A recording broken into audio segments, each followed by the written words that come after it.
사도 바울은 자신의 사도성을 늘 이야기한다고 그랬죠. 근데 그 사도성을 이야기할 때에 늘 강조한 게 하나님의 뜻 안에서입니다. 다메섹 도상에서 예수를 만난 것도, 그리고 그 후에 그가 변화되어서 이 복음 전도자로의 삶을 사는 것도 모두 다 자신의 의지로서가 아닌 하나님의 뜻으로 말미암아 되어졌다는 사실을 말씀하고 있습니다. 특별히 하나님의 뜻으로 말미암았다라고 하는 것은 하나님의 부르심이죠. 소명이라고 우리가 보통 말하는 것인데, 우리는 사명에 대한 이야기를 많이 합니다. 그런데 사명 앞에 소명이 있었다는 것이 매우 중요한 것이죠. 그래서 여러분들도 어제 수요 예배도 말한 것처럼 우리가 부르심을 입었다. 이게 소명인데, 내가 하나님 앞에 부름을 입었고 또 세움을 입었고 쓰임을 받는다는 이 사실, 이게 소명이 앞서고 사명이 따라오는 것인데요. 그런 소명의식이 분명할 때 사명감도 더 뜨거워지는 것이죠. 왜냐하면 내가 하고 싶은 일이 사명이 아니라 하나님이 맡기신 일이 사명이니까요. 바울은 늘 이것이 강력하게 가지고 있었다는 것입니다. 그러면서 뭐 부르심에 대해서는 모세도 부르셨고 다윗도 부르셨고 바울도 부르신 거고 모두게 부르심을 입었잖아요. 그러면서 하나님 앞에 쓰임 받은 것이니까요. 여러분들도 마찬가지입니다. 여러분들도 하나님께 부름을 입어서 그 뜻에 따라서 여러분 하나님의 자녀가 된 것이고 구원도 얻었다는 것이거든요. 바울은 자기를 사도성에 대한 그리스도 예수의 사도된 바울이라는 말을 하지만 여러분들도 마찬가지 하나님의 뜻 안에서 부름을 입고 그리스도 예수 안에서 성도된 나이잖아요. 또 뭐 직분도 마찬가지 여기다 말할 수 있고요. 이게 우리들의 신앙생활의 시작이라는 겁니다. 그러면서 2절에 보면 골로새에 있는 그 성도들을 향해서 말하기를 그리스도 안에서 신실한 형제들이라고 저들을 표현하고 있습니다. 늘 말하지만 예수 안에서 주 안에서 그리스도 안에서 이루어지고 있는 우리의 택함을 입었고 세움을 입었고 삶을 살아가는 걸 말하는 것으로서 이 골로새 교인들도 그리스도 예수 안에서 신실한 형제라고 말합니다. 여기 신실한 형제라는 말은 믿을만 하다, 충실하다 또는 변함이 없다라고 해석을 하고 있는데, 이들은 그런 신앙의 사람이었다는 것이죠. 누군가에게 내가 믿을만하다. 앞에 빌립보 교회를 묵상하면서 우리가 나눴고 또 봤지만 너에게 보내는 디모데를 보내고 에바브로디도를 보내고 보내면서 보낼 사람이 이밖에 없습니다 라고 말하는 인정받는 사람을 얘기했잖아요. 또 나에게 내가 이렇게 사역을 감당할 때 나에게 도움을 주었던 너희들이 유일하다 이런 표현을 했지 않았습니까? 이게 신실함에 해당되는 이야기들이에요. 인정받는, 믿을만하다는 거죠. 충실하다는 겁니다. 이게 바로 골로새 교인들도 마찬가지 이렇게 신실한 형제로 쓰임을 받고 있고 동역자로서 세움을 입고 있다는 것이거든요. 그러한 너희들에게 평강이 있을지어다 축복하며 서신을 시작하고 있습니다. 우리는 하나님 앞에서 교회 앞에서 또 모든 이웃들 앞에서조차도 신실한 사람으로 평가받고 인정받는 여러분 모두가 되실 수 있기를 바랍니다. 그러면서 3절에 보면 우리가 너희를 위하여 기도할 때마다 하나님 곧 우리 주 예수 그리스도 아버지께 감사한다고 합니다. 바울은 저들을 위해서 항상 기도를 해요. 항상 기도하는데 기도할 때마다 항상 감사를 했다는 거예요. 그만큼 저들은 하나님 앞에 감사할 만한 그러한 대상의 교회였다는 이야기지 않습니까? 여러분들이 하나님 앞에 누군가를 위하여 기도할 때에 그를 위하여 기도하는 그 마음속에 감사할 일이 많이 있다는 것은 그만큼 그 사람은 여러분에게 소중한 사람이라는 이야기일 수 있죠. 내가 교회를 위하여 기도할 때 감사한다는 것은 교회가 나에게 기쁨이 되는 거고, 누군가 사람을 위하여 기도할 때도 그게 나에게 감사할 이유가 된다면 그 역시 나에게 기쁨이 되는 것 아니겠습니까? 바울에게 골로새 교인들은 기도할 때마다 하나님 아버지 앞에 감사했다는 거예요. 그 감사하는 이유가 무엇일까? 바로 이 4절에 말씀이 나오는데, 이는 왜 감사하며 하나님께 기도했냐면 이는 그리스도 예수 안에 너희 믿음과 모든 성도에 대한 사랑을 들었음이요 라고 말합니다. 저들에 대해서 소식을 바울이 듣는데 그 들을 때 저들에게 뭐가 있어요? 저들의 믿음에 대한 소식을 듣고 형제간의 사랑의 풍성함에 대한 소식을 들었다는 것이거든요. 그게 바울의 마음에 기쁨이 되었고 하나님 앞에 감사하며 기도해야 할 이유가 되었다는 것입니다. 또 5절에 보면 너희를 위하여 하늘에 쌓아둔 소망으로 말미암음이니라고 말씀을 합니다. 결국 저들에게는 뭐가 있다는 거예요? 믿음과 소망과 사랑이 저들에게는 풍성했다는 것입니다. 그것이 바울에게는 큰 기쁨이었고 그리고 하나님 앞에 감사할 이유였다는 것이죠. 마치 데살로니가 교회, 데살로니가 1장 3절에 보면 데살로니가 교회도 마찬가지잖아요. 저들에게 소문이 들려오는데 믿음의 역사와 사랑의 수고와 소망의 인내가 저들에게로부터 멀리 마게도냐 지역까지 그 소문이 퍼졌다는 거잖아요. 이것처럼 이 골로새 교회도 마찬가지 바울에게 소식이 들려오는데 그 소식이 동일한 데살로니가 교회와 동일한 소식이 들려오고 있다는 것이거든요. 우리 서강교회가 이 지역에서 또 한국 교회에 소문 난다면 바로 그런 소문이 나야 되겠죠. 서강교회는 믿음의 역사가 있는 교회다. 성령이 역사하는 교회야. 그래서 사랑이 풍성한 교회고 하늘의 소망을 두고 사는 성도들의 공동체인 교회다라고 소문이 날 수 있는 우리 교회가 되고 우리 성도들이 되어야 할 것입니다. 교회 소문은 다른 사람이 내주는 게 아닙니다. 여러분의 입으로부터 출발하는 것입니다. 여러분의 삶으로부터 시작되는 거예요. 그래서 여러분들의 입에서 항상 우리 교회에 대한 이야기가 나오면 성도들에 대한 서로의 이야기가 나올 때마다 늘 긍정의 이야기가 많이 나와야 돼. 칭찬의 얘기가 많이 나와야 된다는 겁니다. 그 말을 이웃들이 듣습니다. 그리고 그 소문은 퍼져가게 되어져 있는 것입니다. 어제도 우리 권사님 전도하고 어느 분 찾아와서 이야기를 했다고 잠깐 얘기 들었지만 지역 주민들이 소문이 나니까 이사를 오거나 뭐 다시 교회 신앙생활을 회복하려고 할 때 어느 교회를 갈까라고 할 때 서강교회로 가라. 그 교회가 참 좋다.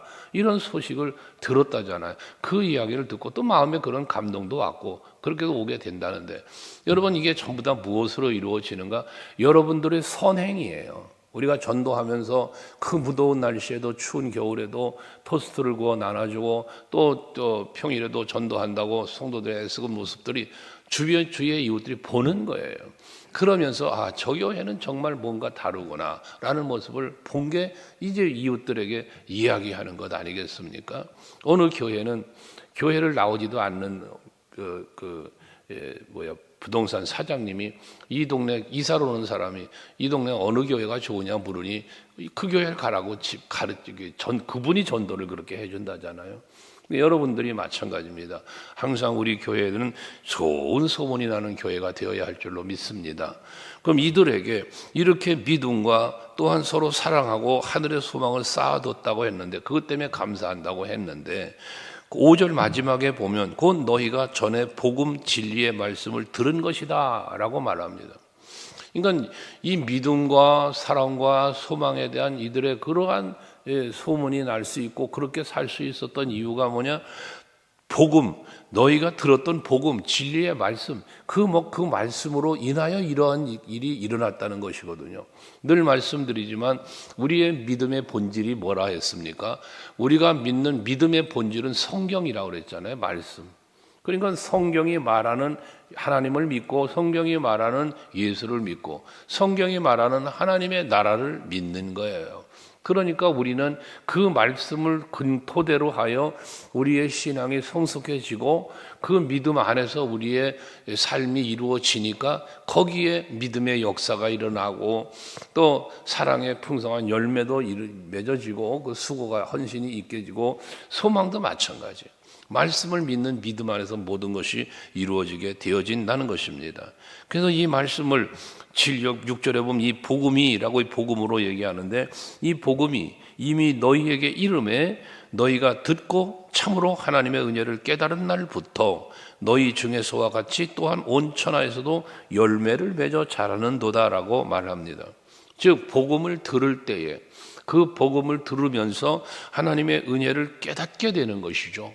예수 십자가의 엄청난 은혜와 사랑이 내게 임하였다는 사실이 성경에 기록되어 있는 내용이니까, 그게 복음이니까. 십자가가 복음이에요. 우리 고린도전서 1장에서는 십자가의 도라고 말했는데 복음이거든요. 이 십자가의 도는 멸망당하는 자들에게는 미련한 것이란 밖에 안 되는 것일지 모르나 우리가 구원받은 우리들에게는 그것이 곧 하나님의 능력이다라고 말씀하지 않습니까? 이것처럼 여러분들이 말씀을 통하여 하나님의 은혜를 깨닫고 그 사랑을 깨닫는 날부터라고 그러잖아요. 그때부터 역사는 일어나게 되어진다는 거예요. 그래서 그들에게뿐만 아니라 온 천하에서도 열매를 맺어 자라는도다라고 말합니다. 열매는 성도들의 삶입니다. 그게 곧 열매입니다. 빛의 열매, 빛으로 살아가는 사람입니다. 너희는 세상의 빛이다 라고 말씀하시는 것처럼 우리는 참빛 대신 예수가 내 안에 계시니 그 참빛 대신 예수가 내 안에서 역사함으로 나도 그리스도의 빛 대신 예수처럼 복음의 빛을, 사랑의 빛을 바라며 사는 것 아니겠습니까? 그게 열매예요. 그 빛의 열매입니다. 의의 열매, 하나님을 믿고 복음을 믿고 말씀을 믿는 믿음으로 사는 거예요. 그게 의의 열매예요. 이것처럼 말입니다. 모든 열매는 내 삶의 현장에서 이루어지는데 하나님의 은혜를 깨달으면서부터 그 은혜에 합당하게 살아가는 이 생활이 이루어지는 거지 않습니까? 그래서 에베소서에서도 빌립보서에서도 말하는 것처럼 우리는 복음에 합당하게 사는 사람이 되어야 한다는 거예요.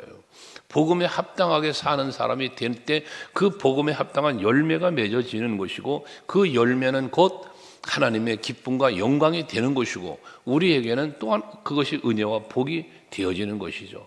여러분 모두가 바로 하나님의 은혜를 말씀을 통하여 깨달았다면 이제 그 깨달은 대로 사시면서 그것이 여러분의 삶의 열매가 될 수 있기를 바랍니다. 이런 변화된 모습, 성숙한 모습이라고 어제 아침에도 말씀드렸죠. 우리의 변화, 성숙, 그게 강성함이고 그게 곧 그리스도인다운 하나님의 자녀다운 권세를 누리며 살아가는 삶의 모습이라는 것입니다. 그러면서 7절에도 이와 같이 우리와 함께 종된 사랑하는 에바브라에게 너희가 배웠나니 그는 너희를 위한 그리스도의 신실한 일꾼이요 라고 했습니다.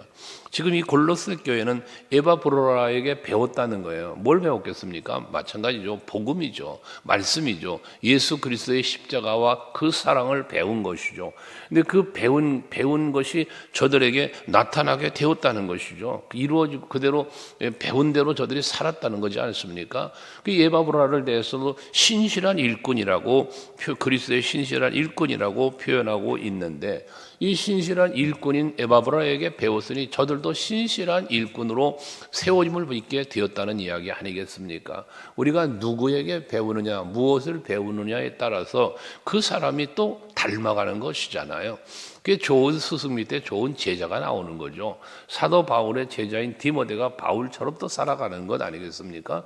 그런 것처럼 여러분들도 마찬가지입니다. 여러분들도 늘 무엇을 배울 것이냐? 하나님 말씀을 배워야죠. 빌립보서에서 말한 것처럼 너희는 이 마음을 품어라 곧 그리스도 예수의 마음이니. 우리가 제자 훈련 하잖아요. 우리가 리더자 훈련도 하잖아요. 그 핵심이 어디 있습니까? 우리가 훈련하고 배우는 데의 본질이 어디 있습니까? 예수잖아요. 그게 말씀이잖아요. 그게 그리스도의 몸된 교회를 위해서지 않았습니까? 이것처럼 우리 모두의 신앙생활의 중심은 복음이고 그 복음으로 말미암아 우리가 복음에 합당하게 살면서 우리가 배운 바, 믿는 바, 들은 바를 그대로 지켜 행하는 우리들이 되어지는 것. 이것이 바로 복된 것이라는 거예요. 요한계시록 1장 2절에 말하지만 이 계시의 말씀, 여기 기록된 이 하나님의 말씀을 읽는 자와 듣는 자와 지켜 행하는 자가 복되도다라고 말씀하지 않습니까? 우리가 말씀을 늘 듣고 묵상하고 또 깨닫기도 하는데 깨닫는 데서 멈추면 안 된단 말이에요. 듣는 데서 멈춰도 안 된단 말이에요. 들었으면 깨달았으면 그 다음은 내 삶으로 이것이 실천되어질 때 그게 곧 신실한 일꾼도 될 수 있고 신실한 그리스도인의 삶을 살게 되어진다는 것입니다. 여러분들 하나님 앞에 기도하실 때에 예배 전에 항상 기도하실 때면 오늘도 예배 가운데에 한 말씀을 통하여 하나님의 뜻을 깨달아 알게 하시고, 하나님의 뜻을 깨달아 알아야 되잖아 먼저. 그 다음 깨달은 대로 살 수 있도록, 내가 깨달은 대로 또한 살 수 있도록, 실천할 수 있도록 내게 성령 충만한 능력도 주시옵소서를 기도하셔야 되는 겁니다. 이렇게 신실한 일꾼에게 배워서 저들도 신실한 일꾼이 되었는데, 8절에 보면 성령 안에서 너희 사랑을 우리에게 알린 자니라 라고 말합니다. 에바브라가 이제 이 골로새 교회를 가서 가르친 사람이지만 그를 통하여 또한 그 골로새 교회에 대한 소식을 듣게 되었다는 이야기잖아요. 근데 거기 뭐라고 합니까? 성령 안에서라고 하는 말씀을 합니다. 이 성령 안에서라는 말은 성령 충만함을 말하는 것입니다. 우리가 신앙생활 하면서 충만해야 될 것이 있는데, 이 충만이라고 하는 말에 대해서는 여러분에게 간혹 드렸잖아요. 이 충만이라는 말은 가득하게 채운다라는 의미가 아니고요, 넘친다라는 그런 넘친다라는 개념이 아니라, 이 충만이라는 본래 의미는 이루어진다라는 뜻이에요. 이루어진다. 그러니까 성령이 충만하다는 말은 성령께서 이루신다 라는 뜻이고, 말씀 충만, 그럼 말씀이 이루어진다라는 의미로 해석이 되는 거거든요.